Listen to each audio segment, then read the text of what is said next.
So are we good to go? Yeah, okay, great. Good evening, everyone. Thanks for coming along. My name is Henry Hepburn. I'm Scotland editor at TES, which, for those of you who don't know, is a magazine for people who work in and with schools. And it's my honour to chair proceedings tonight. So just a few housekeeping things to start with. We're not expecting a fire alarm test during this lecture. If the fire alarm does go off, please vacate the premises via the entrance door, where you walk in a straight line and assemble outside on Holyrood Road. The closest toilets are just outside of Godfrey Thompson this way and immediately to your right. The lecture will be recorded. The recording will then be uploaded to the Murray House YouTube channel. The last time I was recorded was a couple of days ago when I was asked for my thoughts on the Scotland-Denmark match, so I've every hope that tonight's proceedings would be just as invigorating. I'm just going to start with a little introduction about the lecture before we move on to our speaker, Carol. So welcome along again to the 2025 David Raffe Memorial Lecture. David Raffe was Professor of Sociology of Education at the University of Edinburgh, which he joined in 1975 as a member of the Centre for Educational Sociology. He went on to become its director for many years, and from 2002 to 2007, he was Director of Research for the Murray House School of Education. So we're pleased to welcome along his son, Dr. Alistair Raffe, here tonight. Alistair continues the family's connection with the university as Senior Lecturer in the School of History, Classics and Archaeology. So David made an immense contribution to education in Scotland, nationally and internationally, through his research and his engagement with the wider policy world, serving on committees of the Scottish and UK governments and on public educational bodies. He contributed to various international fora and provided consultancy to bodies such as the OECD. I might struggle with this one. I believe it's CDFOP. Apologies for the mispronunciation if I've not quite got that right, but that's also known as the European Centre for the Development of Vocational Training. And the ILO, the International Labour Organization, is another body to which he contributed. And it's a mark of this contribution that Murray House continues to support this memorial lecture series.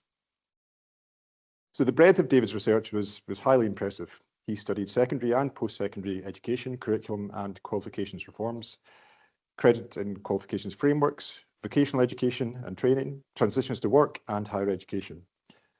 So a truly impressive and long list. In all of these areas, his research was highly influential, and he established a truly international reputation. But what defined his distinctive contribution was his interest in using academic research to contribute to policy formation. This theme was reflected in his academic work and in his engagement with policy. He said specifically that much of his research was motivated by a desire to explain, critically analyse and inform policy. He viewed research as less about answering policymakers' questions than helping them to ask the right questions, identify different policy options and anticipate the possible impact. David was deeply committed to social justice and greater equality and wanted research to make a difference, especially in the Scottish context. So the underlying theme of the Memorial Lecture series is inequality in education, its effect on individuals' transitions and life chances, and how policy might make a positive difference. Tonight's lecture reflects this theme. Carol will consider how we might move to a fairer education system that ensures equitable access to high-quality educational experiences and opportunities for all children and young people. In doing so, she'll be considering international evidence and how this relates to another strand of David's work, the comparative study of education systems. Critically, he made a clear distinction between policy borrowing and policy learning. That too often policymakers search the international experience for examples of best practice to borrow and transfer back home. However, such quick fix solutions take insufficient account of the social, economic and cultural differences between countries and often fail to deliver the intended outcomes. Instead, David argued for a policy learning approach that uses other countries' experience to inform a learning process through which a country can develop policies to suit national aims, needs and circumstances. David also suggested that a policy learning approach should include a capacity and willingness to learn from one's own past. This rarely happens when government structures discourage institutional memory, and the culture of innovation makes policymakers unwilling to recognise continuities of the past. This, what we might call policy amnesia, means that policymakers fail to review the history of recent policies to find out what has and hasn't worked, identify the causes and develop the appropriate strategies. Such learning, David noted, requires regular, system-wide data, something that Scotland currently lacks, but as we shall hear in Carol's lecture, is a key component in achieving meaningful education reform. So just finally, before I hand over to Carol, I'm going to tell you a little bit about Carol. So Professor Carol Campbell holds a personal chair of education and is head of school at Murray House School of Education and Sport here at Edinburgh University. Carol's work concerns large-scale educational change, education systems and school improvement, and the development and work of the education profession, including career-long teacher education, professional learning and leadership development. Carol's a visiting professor at the University of Glasgow and Cardiff Metropolitan University, and a professor it's a status-only appointment at the University of Toronto, Canada. She's a member of the International Council of Education Advisors, the Scottish Government's First Minister and Cabinet Secretary for Education and Skills. During 2022 to 23, Carol served as an independent facilitator for the national discussion on the future vision for education in Scotland. Now, with Carol's agreement, her CV is so long and impressive that we've agreed to just cut out a little bit and jump straight to one final point that's worth noting. In 2020, Carol received the Canadian Teachers Federation Public Education Advocacy Award for dedicated, long-standing service, as well as major contributions to education. She also completed her PhD at the University of Strathclyde. So, after all that, I'd like to hand over to Carol and I'll invite her to give her lecture.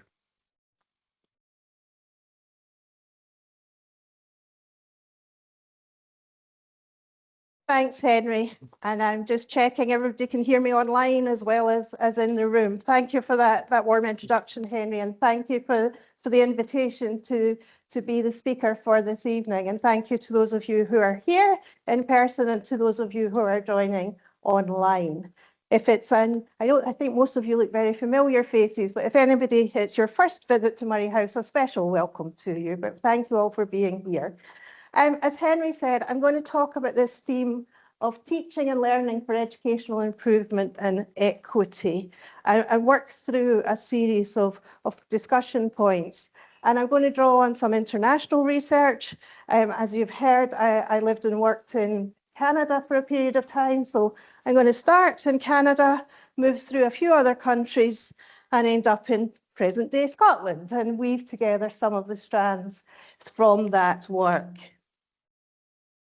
And I'm going to start with the memorial to Professor Raffe and the words of his colleagues that were written into an appreciation of his contribution.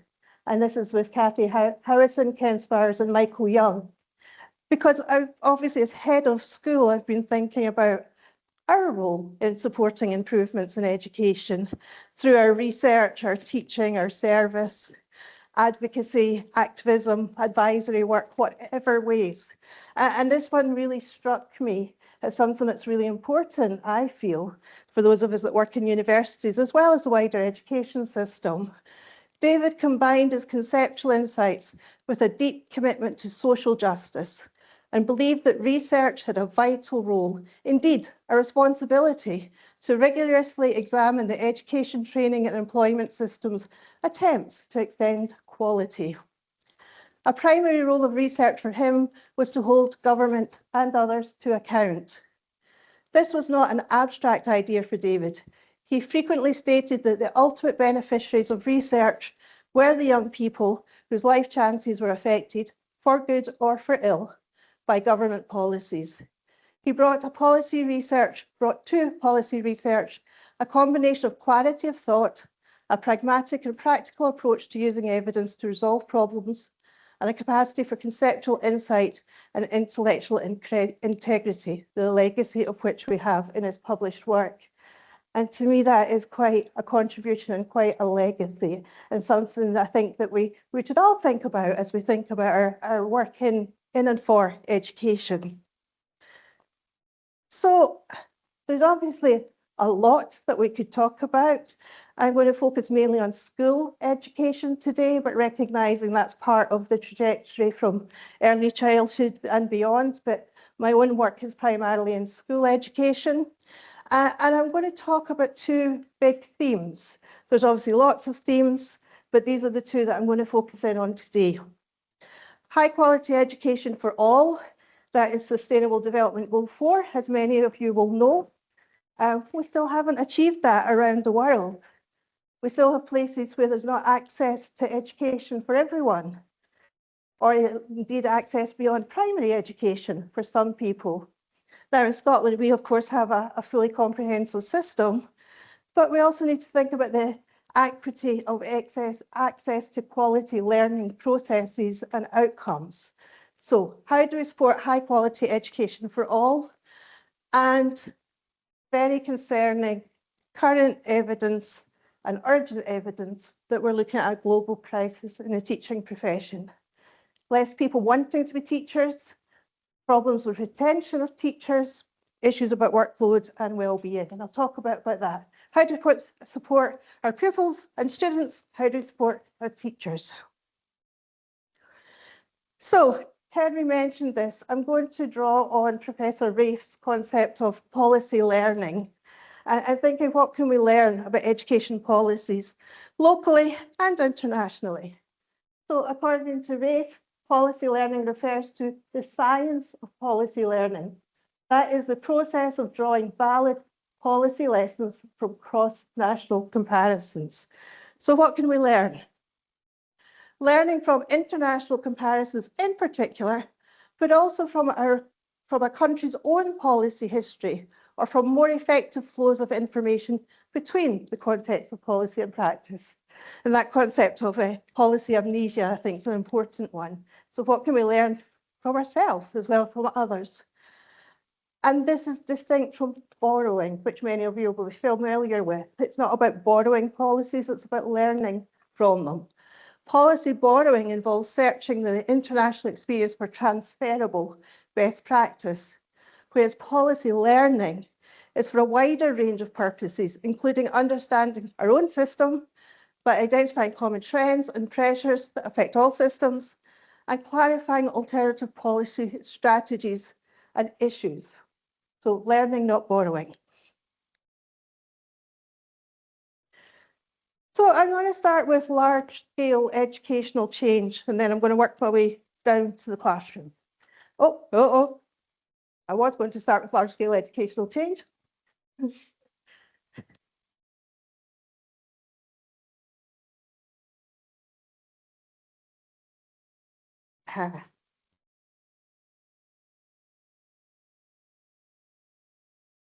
I haven't memorized everything here. So if we think about large-scale educational change with a focus on learning and teaching, or teaching and learning, I'm going to start in the early 21st century. And that phrase of excellence and equity, very well known in Scotland. For a while it was equity and excellence. Equity and excellence for about the past 20 years or so.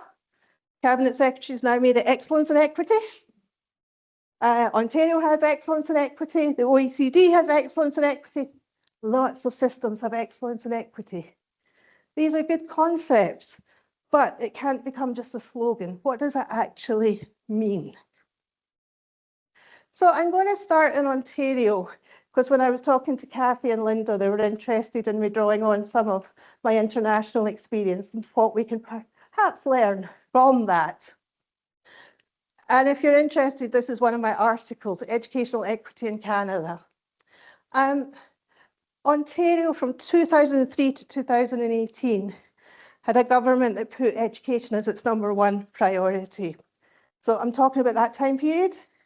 In 2018, the government changed, and some of what I'm about to talk about sustained, and some didn't, because it was a move to a populist government with different views about education and resourcing for education. So I guess learning lesson 1, you need the political will for some of these types of changes if you're talking at a large scale with resourcing and commitment. So 3 priorities: increase student achievement, particular focus on literacy and numeracy, but increased student achievement, high school graduation in the Ontario context, reduce gaps in student achievement, who were the students and groups of students that were struggling and needed more support, so an equity focus, increase public confidence in publicly funded education. There was a view that there wasn't high public confidence or parental confidence. Now, this was a period after there had been significant strikes and other activities. So how do you rebuild confidence in a system? And then later, student well-being was added. 3 goals became 4. two big strategies. Now, were lots of strategies. These are not the only ones, but I'm going to focus on these two. These were the main strategies. A literacy and numeracy strategy with a focus on primary schools. And if I was to encapsulate the theory there, it was capacity building with a focus on results. How do you support the education profession to develop their capacity to improve student achievement? And we can debate that, and we will debate that, but that was the focus. And the belief that within a school, I know that I'm in a room with many sociologists, but the room within a school, the most important factor is a teacher and teaching, and then next school leaders and their leadership. So that became the main focus of those strategies. Student Success Learning to 18, which was the secondary school strategy. And its theory really was the importance of providing appropriate supports for each student to progress to graduate and transition into post-school destinations, but a very strong focus on the importance of relationships. And it built on quite famous research in Ontario by Dr. King, that the presence of a caring adult could change a young person's trajectory if they were at risk of dropping out of high school. So thinking about knowing that there's somebody who actually cares about you and takes an interest in you. Could be a teacher, but it could be someone else. And then there's a whole lot of supporting strategies, equity strategies, professional learning, leadership development, resourcing. There was resources attached to all of this, and the use of research, evaluation, and data throughout. And I want to start here. So what the focus in here is about the instructional core, curriculum instruction assessment, but recognizing that there's a broader range of factors. But what the diagram shows is at the top is the classroom in this context, because it's schools, and thinking about the instructional task and the work that happens in classrooms to support teaching and learning. And then saying that that focus has to then run through the work of the school in terms of instructional leadership and a focus on supporting teaching and learning and school improvement plans. The red triangle is the school district in Ontario. That would be our local authorities, a central focus on that instructional core. Not exclusively, obviously other things are important too, but then all the way to government. And it was this idea of being really focused on how do we improve teaching and learning while recognising there are other factors to be considered. So there's lots written about these strategies, but I'm just going to sort of summarise in the interest of time.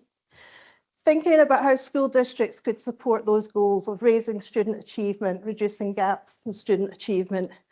There's the development of teams to support the development of leadership and teacher development in literacy and numeracy, and also supports for capacity building, so professional learning and professional development for local authority leaders, for school leaders, and for teachers and others that work in schools. The focus was on literacy and numeracy, but also thinking about equity and how to support students who were struggling for whatever reason. A concerted parent and community engagement reach, and then wanting to actually contribute to the knowledge about system-wide strategies, drawing on that knowledge and evidence, but also wanting to actively contribute to it through research, evaluation, and data. And the next phase was called sharpening our focus. So starting to say, what are those schools that are struggling to achieve, but not in a way of league tables and ranking and turnaround and takeover, but actually saying, how can we support them? What resources do they need? What resources, is it technology? Is it books? Is it support for teacher development? Thinking of that through.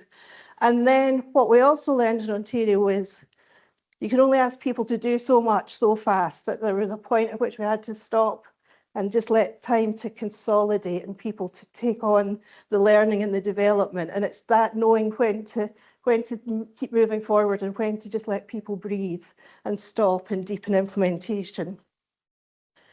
So just to give you an example, and for those of you that work in schools and teacher education, this is not anything that will be surprising to you, but really thinking about the supports for in-depth work in terms of what we call teaching learning critical pathways. So teachers looking in their classrooms and thinking about What evidence do I have about student learning? What evidence do I have about where are students struggling? Linked to the curriculum, linked to students' needs and contexts. Thinking about what area of practice is a need within your classroom or within your work. Looking at that work, developing strategies. So rubrics would be about looking at what could be things that could be done and documented, working with students to document their learning, working as a professional learning community in the school and across the school to share and discuss student work and student learning, moderated marking to really discuss closely about student work and sharing findings. None of that's probably unique or innovative, but when you take it across a whole system, you begin to start to see the difference that it can make. And to give you an idea of the difference, what you're seeing here is schools that were identified as green means they're considered to be high performing. Now, this is in terms of provincial achievement data. We can debate that. But green is high performing schools, red is low performing schools. And you can see that trajectory of going from about 13% of the schools in the province being identified as low performing to half, 6%. And in the end, over half, the majority of schools went into the high performing category in a fairly rapid period of time. Moving to the secondary school strategies, thinking about the use of data. So what indicators and data do we need to monitor high school performance? Thinking about credit accumulation, graduation requirements, course selection, school leaver rate, and students who are at risk. Student success leaders were put into every local authority to focus on bringing about improvement in collaboration with the profession. And that last one about sense of community, culture and caring, thinking about the culture of secondary schools, as well as the focus on teaching and learning and pathways. Hiring of additional secondary school teachers. So remember I said there were resources attached to this. And then creating student success teachers whose job with time was to work directly with students that were struggling. And creating student success teams that in each school would be start to identify and support students that were struggling. And there was legislative change. The high school leaving age was raised to 19. There was changes to qualifications and assessment and curriculum, a specialist high skills major, which focused on skills development, some vocational, some more interdisciplinary skills. But that could be your route to your secondary school diploma. This is very North American, I realise, but thinking about specialist high skills. Cooperative education, where there's opportunities for experiential learning that could be part of your high school education. And then dual credit programs where students would be in college or in apprenticeship and training and working through, depending on their needs, that sometimes suited some of the learners better than being fully in high school all the time. And this is a sort of indication of, so there's an official graduation rate to be achieved within 4 years. It moved from 68 and it's currently at over 85%. So just thinking about how you support achievement over time. So when I look at this, and this is a chapter that I wrote for the Leading Futures book a decade ago now, oh my goodness. When you think about whole system reform, these are some of the features of that period of whole system reform, so the early 2000s. High standards and expectations for all students and schools to achieve, but the use of data to think about where is further improvement required. So recognising success, but also saying who's struggling, who needs further support. A combination of valuing and being transparent about existing professional practice, but also saying what further improvements could be supported. An emphasis on support and respect and valuing the professional capacity, individual and collective, working with people in education through a system of continuing teacher education and development of the education workforce. And that idea of continuous improvement, but really strong attention to implementation. So going beyond policy announcements into what would be the actual implementation support. But there are tensions with that approach. You know, I've shown you some data that's based on standardized assessments. People have different views about these types of measures and metrics. So what should be the main focus of change or foci? Should it be tight, literacy and numeracy, or should it be much broader around skills and competencies and developments? What's the unintended consequences of focusing on what measurable outcomes? What doesn't get attention when you're only focusing on specific metrics? The issues of well-being for teachers and for students when you're seeing continuous improvement, respect and valuing, but also continuous improvement. And those broader and deeper understandings of equity, inequities and systemic racism and other factors that go beyond the teaching and learning approaches that I've just described. And the balance between government direction, I do think you need some government direction, but when's the point at which you let go and let the profession lead? And the old power and influence, who decides and who benefits? And I presented some data that shows Ontario focus on education, focus on children, improving, but I can't tell the story of Canada without also talking about there's much broader systemic and structural inequities to be addressed. And there was a Truth and Reconciliation Commission modelled on the work in South Africa, but in Canada around Indigenous children and young people and the history of residential schools. So in Canada, school education is the responsibility of provinces and territories. There's not a national education system, except for the residential school system for Indigenous children and young people. And I'll let you read that. The Commission heard from more than 6,000 witnesses, most of whom survived. The stories of that experience are sometimes difficult to accept. Children were abused physically and sexually, and they died in the schools in numbers that would not have been tolerated. Getting to the truth was hard, but getting to reconciliation will be harder. It requires that the paternalistic and racist foundations of the residential school system be rejected. Reconciliation requires that a new vision based on a commitment to mutual respect be developed. The way we educate our children and ourselves must change. There's obviously no more residential schools, and there's been an official pardon to Indigenous people, but this is part of the history of what we're talking about.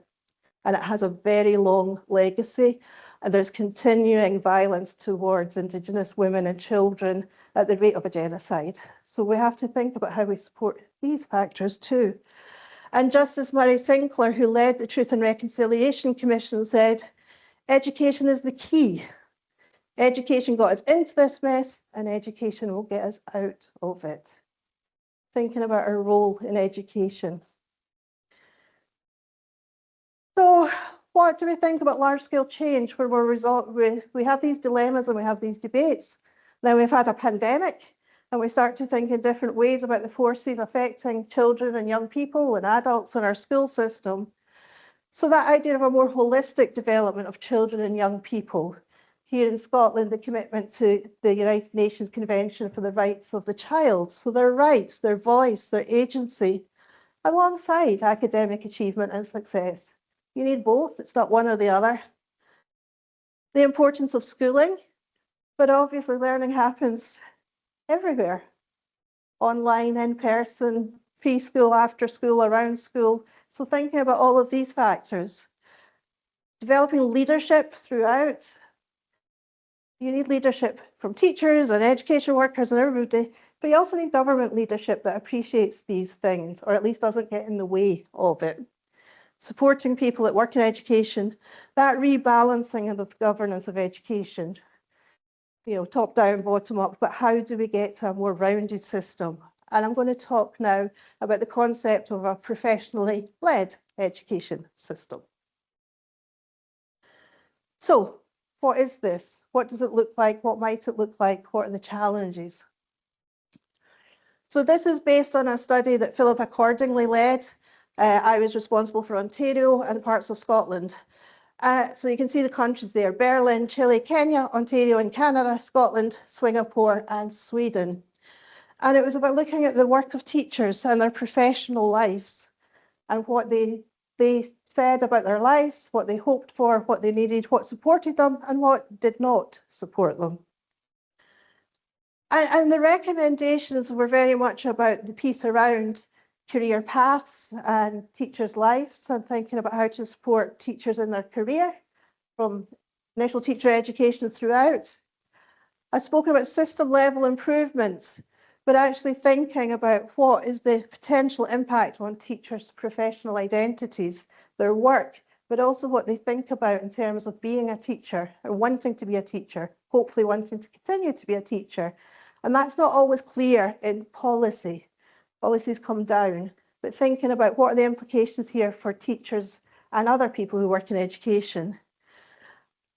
The status of the profession is being challenged, and you actually need explicit policies to say, what are we going to do about that, to make teaching an attractive career or working in education, to encourage people to come to my house and to become teachers and all of these things. That needs to be explicit policies. It doesn't just happen by osmosis. Respect for education and respect for teachers and teaching. How do the politicians speak? What does the media say? What do parents say? What's the supermarket or other conversations around education? Remember that piece about public confidence. Time and work-life balance, incredibly challenging. I was talking to Henry today because the Cabinet Secretary here in Scotland has announced the possibility of flexible working hours for teachers. So thinking through that time and workload balance. And thinking about not only students within educational change, but teachers, the two together, and other education workers. And this idea of developing teachers' leadership, trusting them, and letting them lead innovation and improvement within an overall system, and professional development, which I want to go into in a minute. Now, that was 2019, pre-pandemic. Then, of course, the pandemic completely changed schools and schooling and everything to do with that, as well as universities. And the United Nations have established a high-level panel on the teaching profession because there's pretty compelling evidence that fewer people now want to be teachers and fewer people are staying in teaching, and how do we support them and the future of teaching and teachers in the education profession. And what I like about this is actually it shifts the narrative, because they're talking about the education profession and the teachers, the imperatives are humanity, thinking about how we support people as well as in their professional roles. Dignity, equity, diversity and inclusion, quality, innovation and leadership. So I wrote the white paper on humanity, and I'm just going to give you a quick look at that with Kelsey Lewis. So thinking about, you know, if we really value the humanity of people that work in education, as we should, as we should for everybody, but what would that look like? What would it actually look like? And they matter because what we see is that if you support well-being, there's a connection to people's identity. They feel better about themselves, they feel better about their work. There's a connection to their commitment and their enthusiasm. Now, I don't expect everybody to be enthusiastic every day, but thinking about what is it that motivates people and supports them. It supports their job satisfaction, their working environments and their working conditions. That piece again about relationships with teachers and with students, about teachers having some sense of agency and self-efficacy. Job security helps. That varies, of course, around the world. Professional respect, and I've said it a few times about funding and resources. But the evidence clearly indicates that teacher well-being is deteriorating. There's quite a few factors, obviously the pandemic, budget austerity, the resources that I spoke about in Ontario don't exist anymore at the level that they did. Online and remote learning opened up new ways of people thinking about teaching and learning, changing attitudes to teaching itself, and the government reforms around performativity. So how do we support well-being? And this matters, it matters obviously for the adults that are involved, but the OECD took TALIS data, which is data about teachers and head teachers' work and their working lives, and PISA data, which is student achievement data, huge data sets, and merged them and conducted further meta-analyses. And this is the words of Andreas Schleicher at the OECD. So what have we learned? If there was only one conclusion to take away from this report, it is that what matters, it is that what teachers do in and outside the classroom matters the most, and the most directly, for the cognitive and social emotional outcomes of the school students. Classroom practices that create opportunities to learn, teachers' use of working time, as well as the well-being and job satisfaction of the teachers, are among the most influential school factors. It had previously been said that teachers' well-being actually contributes to students' well-being and learning. So thinking about that piece. So in terms of what we recommended, you obviously need to think about the respect for the working conditions and the work-life balance of teaching profession, thinking about how we support teacher agency and leadership. Imperatives 3. For those of you that are teachers, and we're all in education in some form, thinking about what it has pulled you into working or studying or being part of education. And that piece around the joy of teaching and the love of learning. And how do we support that and rekindle that? Because that's not a policy conversation. How do we support the joy of teaching and the love of learning to reconnect to your why, to your purpose of what you want to do? Thinking about professional learning and collaboration, and then teacher well-being is a major factor, but we actually need to prevent teacher ill-being. Burnout is high. So how do we prevent it getting to that point?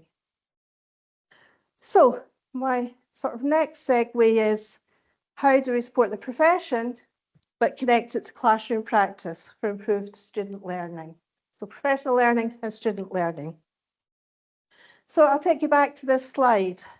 How do we support quality education, and how do we address a potential crisis in the teaching profession?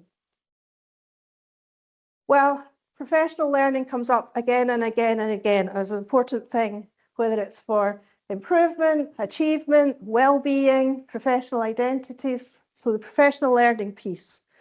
And then within schools, there are many strategies, but in this project, we focused on assessment for learning or formative assessment, giving precise, specific feedback to students and making that the focus. The evidence is quite clear that's one of the most impactful teaching strategies. It can add several months of progression to a student's career, not life, but they're studying and they're learning. So this is a teacher-led learning circles project that I'm wanting to talk about at the moment. And this is with Education International, and the website has lots of resources if anybody wants to go in and look at this project in more detail. So I'm conscious that the camera's over here and I keep going over here. I'll try and stay centered. Sorry, Erin. Funded by the Jacobs Foundation, led by Education International, which is the umbrella teacher union for all of the teacher unions in the world, so it has millions of members. International facilitators led by Hearts CAM, which has a particular approach to professional development and supporting people to become facilitators of professional learning and development. International research team, which I led, and then national researchers in each country. And the 7 countries were Brazil, Cote d'Ivoire, Ghana, Malaysia, South Korea, Switzerland, and Uruguay. Intentionally very different countries, different continents, different parts of the world, different approaches to how teachers, what teacher education they do or don't have access to, different access to resources, some with quite small class sizes and some with class sizes of over 60 to 100 students in the same classroom. Some with very high stakes testing and accountability systems, and some with not quite so high stakes. And the teacher-led learning circles project was approximately 10 teachers, either within a school or across schools, came together for a year-long professional development and teacher inquiry process. They met 7 times, so there was release time to come out of the classroom and come out of their school with facilitators. So they had 7 workshops around formative assessment. But think about the teacher leadership piece. How will you lead changes within your classroom? What changes do you want to lead? What do your students need? What are your contexts? And then they documented this over a school year. And we started by saying, well, okay, if we're going to try to put in place effective professional learning, what do we know about that? What does it look like? Because not all professional learning is effective. And we came up with six features of effective professional learning.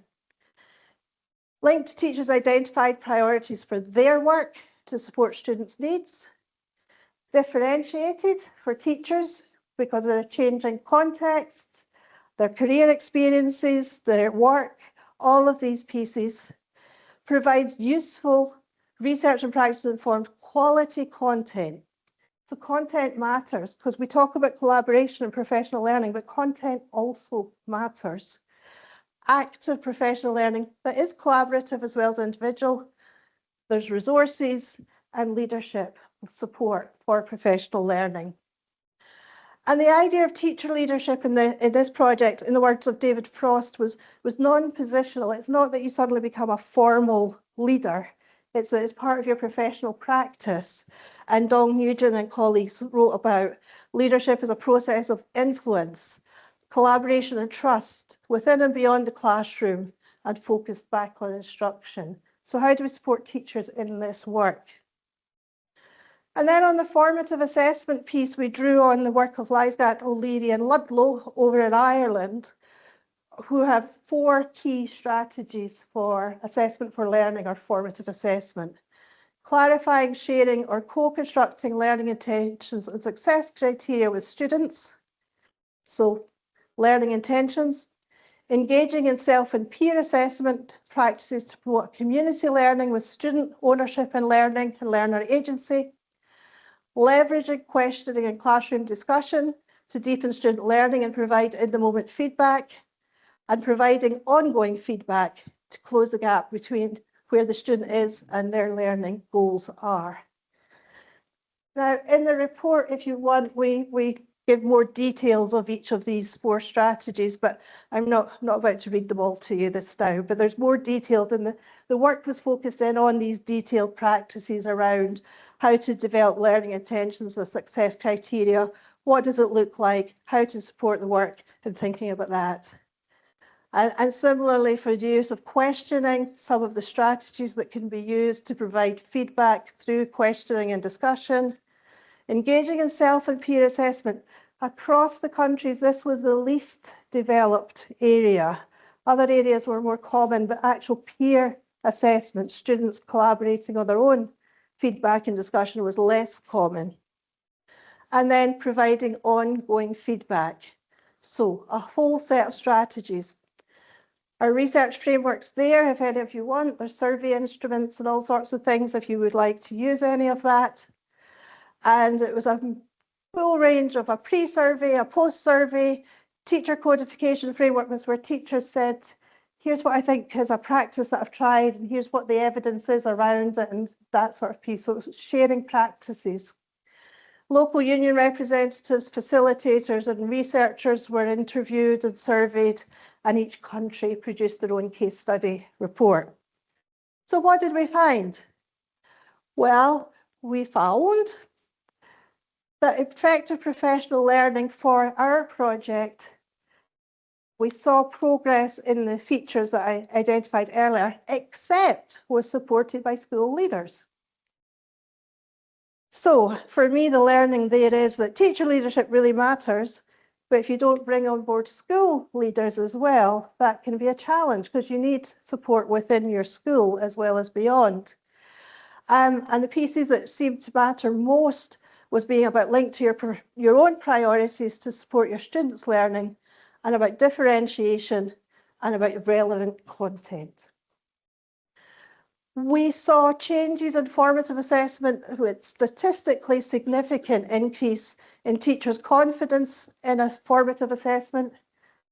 They felt more confident about understanding it, the concepts, the practices, and also statistically significant increases in their actual use of it, embeddedness in practice. So this is within one school year. So we were quite surprised that we saw the level of statistically significant changes in practice within this time period. So in the report, if you're interested, we give lots of examples of about the actual practices that were used. So if any of you want to look into that, you can.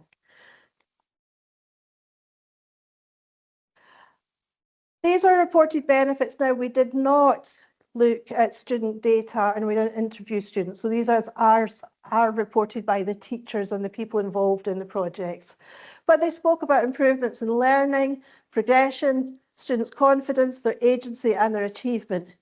Teachers were positive about this project in terms of their professional learning, and it gave them a focus on thinking about their leadership. There was actual leadership development built in, how you lead change, and the use of promising formative assessment.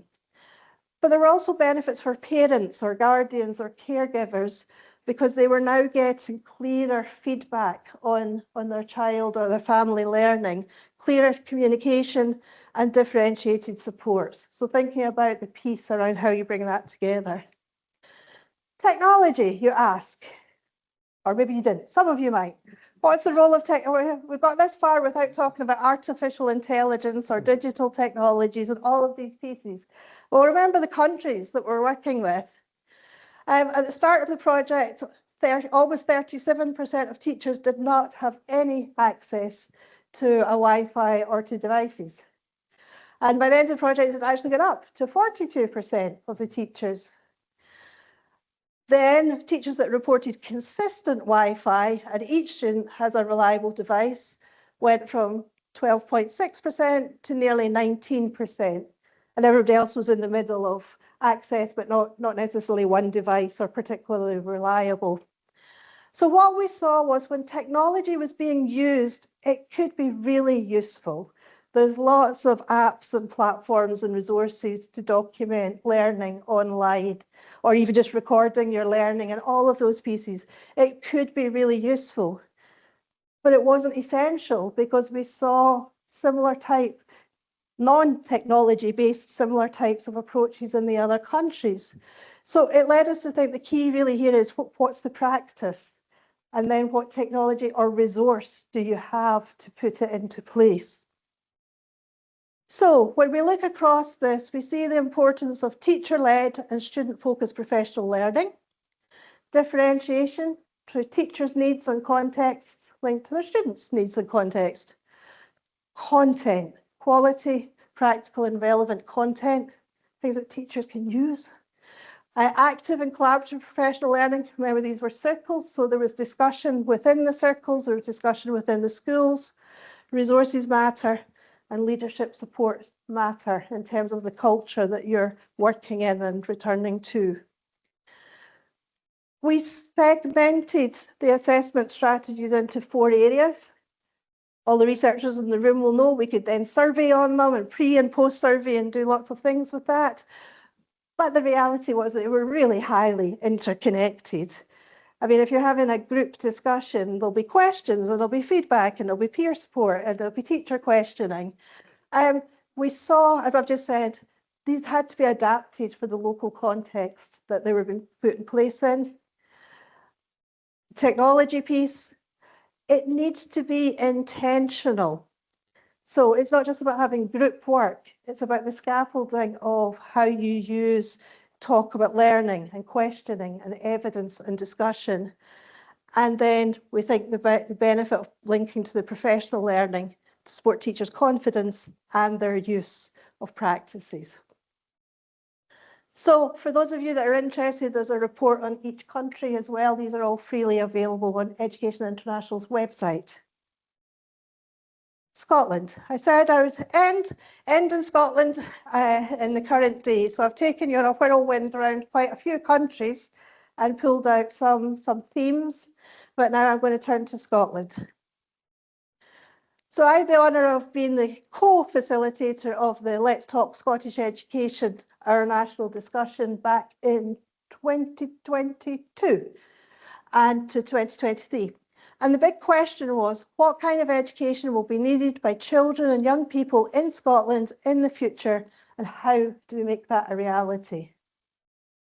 Lesson number one, it's a really difficult question to answer.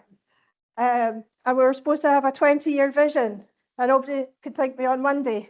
So it's a really big question, but it's an important question. What do we think? Over 38,000 people engaged, and we drew on that to think about some ideas for the future of Scottish education. The report's available. And we spoke about, remember, excellence and equity, equity and excellence.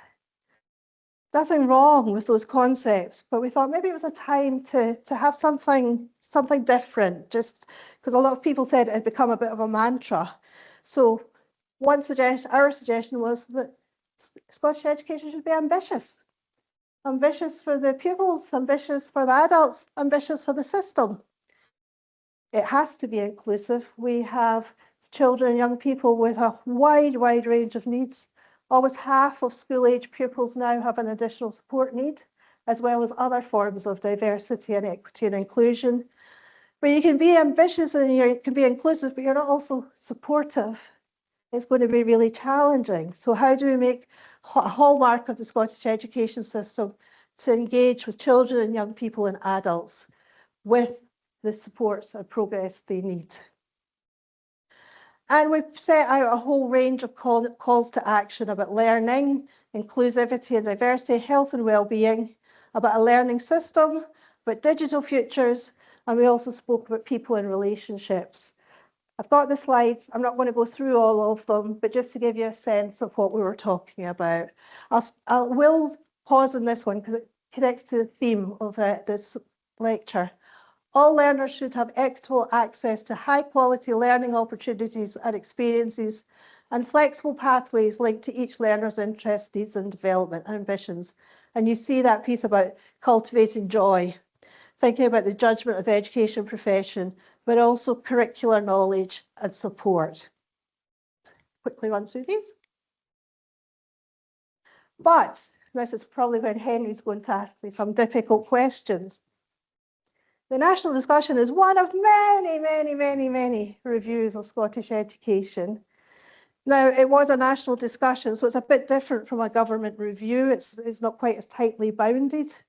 But if I take you just to 2020, so just 5 years ago, these are all reviews and reports about Scottish education. And many of them said things that were not that different from what I've just said around curriculum and instruction and digital and all of those pieces. So you look at this and you think support for learning, secondary education, curriculum, post-school education, a vision, skills, us. That one is additional support, a new legislation that went through, and it continues. So technology, neurodiversity, post-school, religious observation, blind education, and the work that Rachel and others are involved in. So many reviews and so many reports. So I think as I was reflecting on all of what I've just said and the idea of policy learning, some of the things that I've been thinking about are, I boldly called it a manifesto because we're almost into election season here in Scotland. But what are some of the things? Well, less reviews, more decisions and implementation. And there'll always be a time for some review on something, but something like additional support needs has been reviewed and reviewed and reviewed, and it needs support. Identify and focus on a small number of core priorities. Communicate them widely, and then align strategies and resources. Remember Ontario, 3 goals became 4. People knew those goals. What are the 3 goals for Scottish education? Okay. Pupils and students need to be at the centre, of course, and we now have the commitment to children and young people's rights, but also their learning, their voice, their agency, achievement and progress. Erin's going to get this back. Thank you. Value and respect the adults who work in education as professionals, as leaders, but also their humanity, their well-being and their work. Maintain the importance of the instructional core, curriculum assessment and instruction, teaching and learning. That's not the entirety, and I'm sure there's people in here that would disagree with that, but sometimes our focus has become so broad. It's a lot of things beyond teaching and learning. So how do we get that balance? Deepen understanding of and actions to address multiple and intersecting forms of inequity and disadvantage. Scotland's goal has been closing the poverty-related attainment gap, and the First Minister is committed to eradicating childhood poverty. These are noble goals and they're important, and childhood poverty is a serious issue. But that's not the only factor affecting our children and young people. Remember I said almost 50% of our children have additional support needs at the moment. So we need to think about all of these pieces. Recognise what schools can and cannot do. What's the responsibility of a school, and what's the imperative of collaboration and partnerships and networks with other agencies, health and social work and public policy and communities. There needs to be resources for professional learning and use research, evaluation and data throughout. Every policy should have an evaluation built in from the start. So I'm right on my time. So thank you, and over to you.